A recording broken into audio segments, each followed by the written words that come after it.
Present. Commissioner Ward is absent. Commissioner Klopp. Present. Commissioner Reiser. Here. Commissioner Nating. Here. Vice Chair Anderson. Here. Chair Strongman. Here.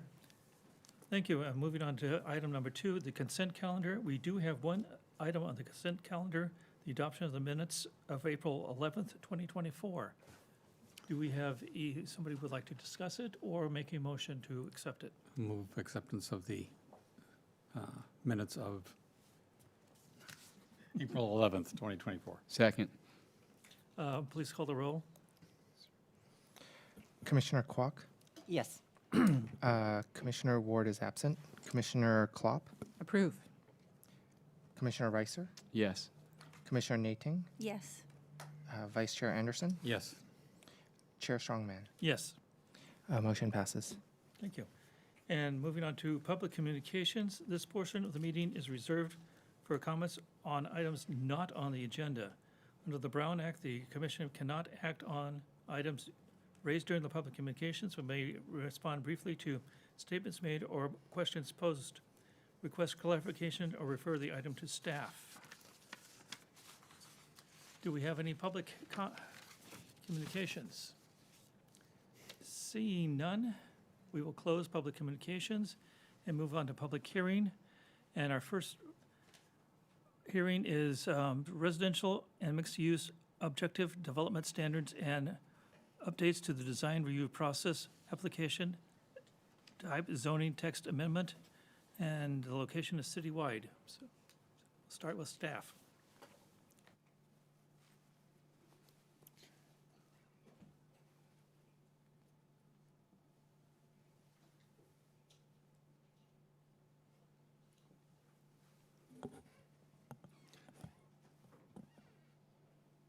Well, good evening, Chair Strongman and members of the Commission. Ben Schuster again with Community Development.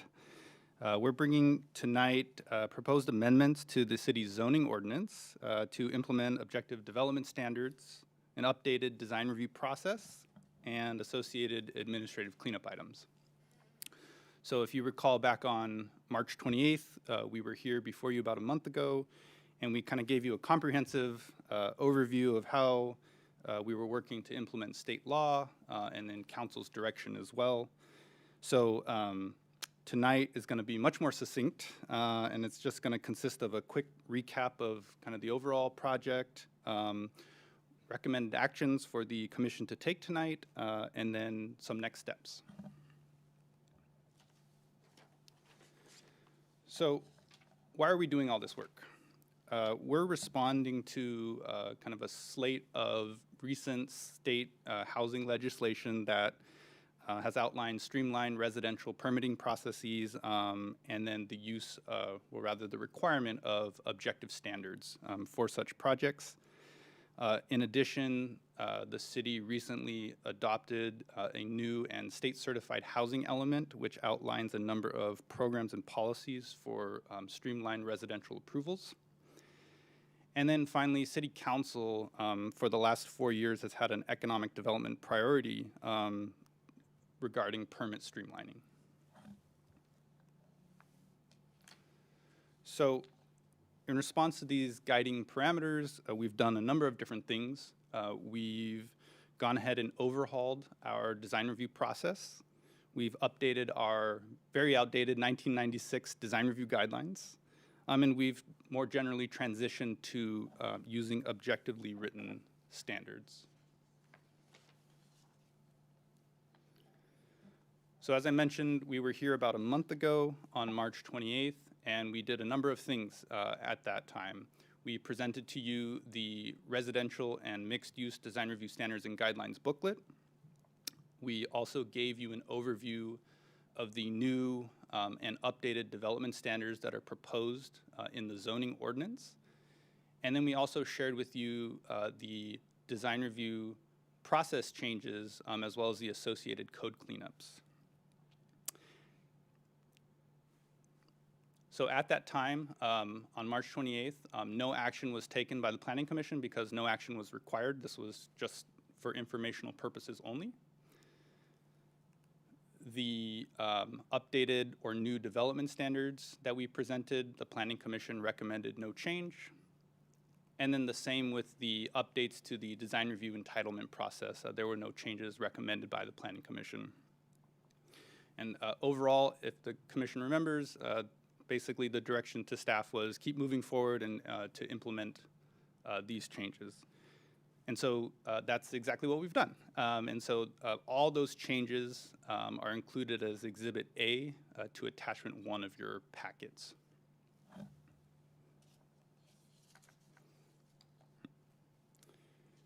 And so we are recommending a couple of different things tonight. So one is that the commission move to determine the project is exempt from the California Environmental Quality Act, CEQA.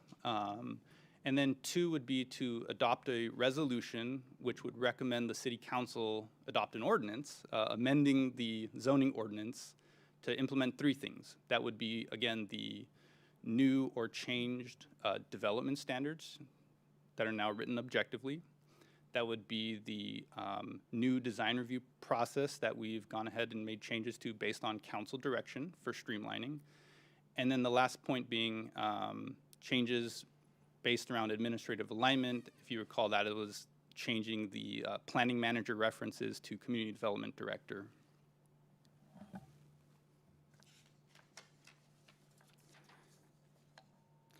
So just to give you a sense of, again, the overall picture of things and where we're at, on May 21st, we will be going to the city council to do two things. One would be to ask the council to adopt a resolution to adopt the design review standards and guidelines. And then it would also be to do a first reading of the ordinance that's in your packets to adopt the suite of zoning ordinance amendments. In addition to those amendments that are in your packets, there are amendments to another 9 sections of the municipal code that we are proposing. Those are not brought to the Planning Commission tonight because they are outside the Planning Commission's purview, but all the edits are kind of related to the same thing that we've been talking about.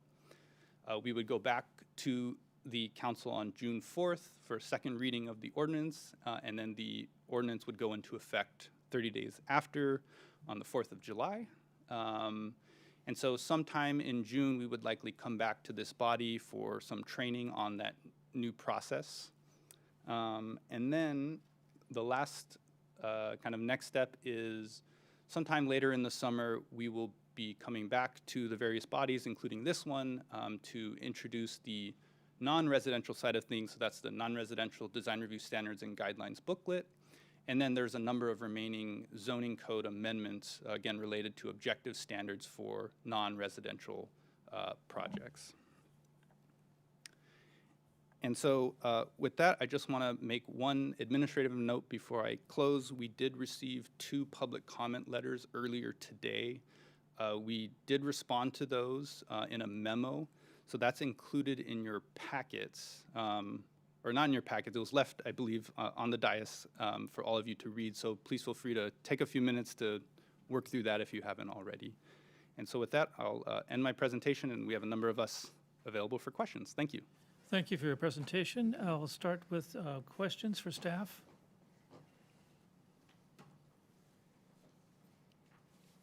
Commissioner Anderson. Thank you. I just wanted to revisit a couple of questions I had. One was prompted by the Cal HDF letter. Several of those things refer to items which are under the discretionary design review heading. Yes. And basically saying that what you have there is not objective enough. So could you give us a quick review of what aspects of a design review are objective, which are discretionary, and how those two are interpreted, to the extent that they might have to follow the requirements for objective standards? Yeah, sure. That's a great question. And I think, if I'm lucky, I have this slide. Ta-da. So yeah, to your point, a couple different things. What we're proposing under this new design review framework is kind of 3 separate buckets of design review, so ministerial, objective, and then discretionary, which was commented on in the letter. And so under ministerial and objective design review, the city has really quite limited discretion on projects. These are limited to certain residential projects mandated by various state housing laws. And so our updates to the design review article are written in this way to meet the intent of state law. So the findings that need to be made are objectively written. There is no discretion. There is, under discretionary design review, as the name implies, there is discretion allowed by the city. And these are for projects which fall outside of state law. And that comes kind of in two flavors. So that's either non-residential projects. So all commercial projects is, discretionary today. Anything that triggers design review, it'll be discretionary tomorrow. The other bucket of projects would be any residential projects or residential mixed use projects that don't meet one or at least one of the objective criteria. So any project that either they can't or they want to propose something else that is not one of our objective review criteria, then they would fall into the discretionary review pathway. And at that point, again, this commission would have that discretion. Thank you, that's helpful. The other thing I wanted to ask is, I was skeptical last year when we talked about this, about objective design review, because that sounded like an oxymoron to me. So I was pleased when I saw the approach you had taken of providing a set of objective standards, but not just one, more than one. So you could kind of choose, and that gives you the flexibility. You can choose which objective standards you apply. And I was wondering if that is something that other cities have it's an approach they've taken, or this idea has been run by whatever state agency, it's HCD or whoever, is in charge of enforcing the statutes, to see if this is a workable approach. Great question. And maybe I'll let our Assistant Community Development Director answer that one. Yeah, so objective design standards has been something that a lot of agencies have been working on over the past decade. Usually that there is some sort of flexibility because design is such a complicated thing to do. And so our consultants was very helpful in terms of determining what we thought was appropriate in terms of providing that flexibility, except while staying within a numerical number. So by giving a range of saying, between 1 and 5, for example, it's still objective, and it still gives the applicant the choice to choose what number they wanted, what they wanted to design while still meeting that objective standard. Yeah, so it's not it has to be 10 feet away or whatever. It could be, 5 to 10 feet away. And that way it's still objective. Mm-hmm. We can still just check things off, but it still provides some flexibility. So the second part of the question is, has this approach been used by other cities, and or has it been kind of passed by the state to see if they accept that it applies with the ordinance? Yes, I believe so. I do recall seeing it in some of the other standards, but Janine can probably talk to this issue a little bit more. Hi, Janine Cavalli, Senior Planner. And yes, we've consulted with Ramey and Associates to assist with the objective design standards piece of this. And they've assisted a number of cities, including San Francisco, and have adopted objective design standards using that approach where, another approach, in addition to the one just mentioned, was where you say there's 5 criteria, 5 different ways you can meet this criteria. Pick 2 of the 5, pick 3 of the 5. So that is a fairly common approach that other cities have used. Okay, great, thank you.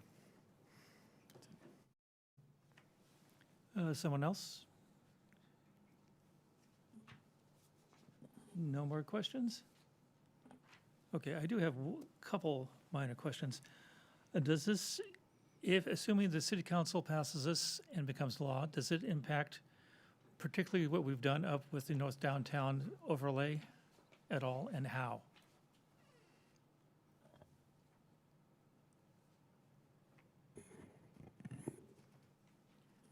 So let me ask a clarifying question. When you mentioned the North Downtown overlay, are you speaking of the specific plan document that was adopted Toyota, in? it's- Oh, okay.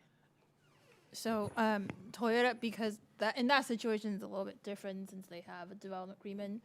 The development agreement vests the standards that are in effect at the time the agreement becomes effective, and so to the extent that there are any new standards, objective design standards that are being adopted after that effective date, it would not apply to them.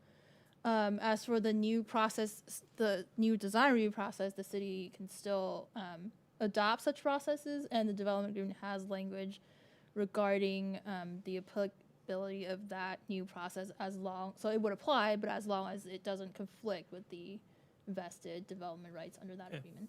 Thank you. And related question, from time to time, we have a project come back looking for an extension of time.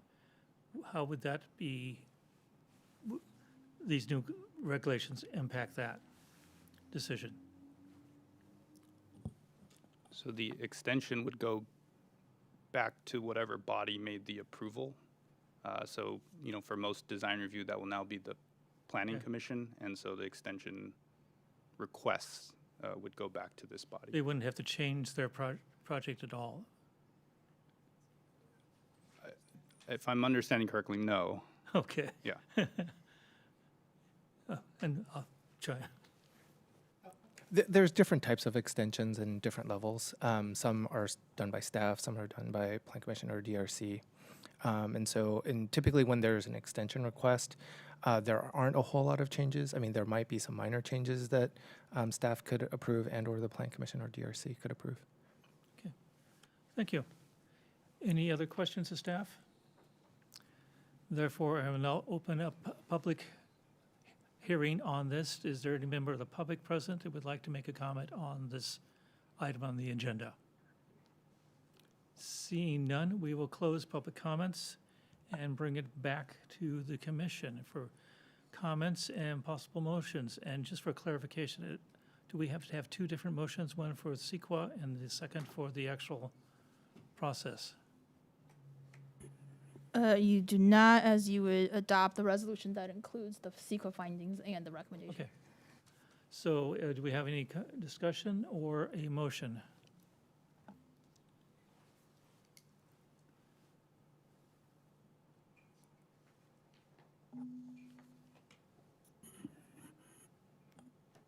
Move to approve the objective development standards for residential and mixed-use development projects, updates to the design review process and duties of the community development director. Recommendation to city council, is that what we're approving? To adopt the resolution to do that. Adopt, Yes. right, adopt that resolution. I so move. Second. Please call the roll. Commissioner Kwok, Yes. Commissioner Ward is absent. Commissioner Klopp, Yes. Commissioner Reiser, Yes. Commissioner Nating, Yes. Vice Chair Anderson, Yes. Chair Strongman. Yes, Motion passes. Thank you. thank you. Moving on to item 5, commission considerations. Do we have any considerations? None from staff. Thank Thank you. And to item 6, commission member and staff reports or announcements.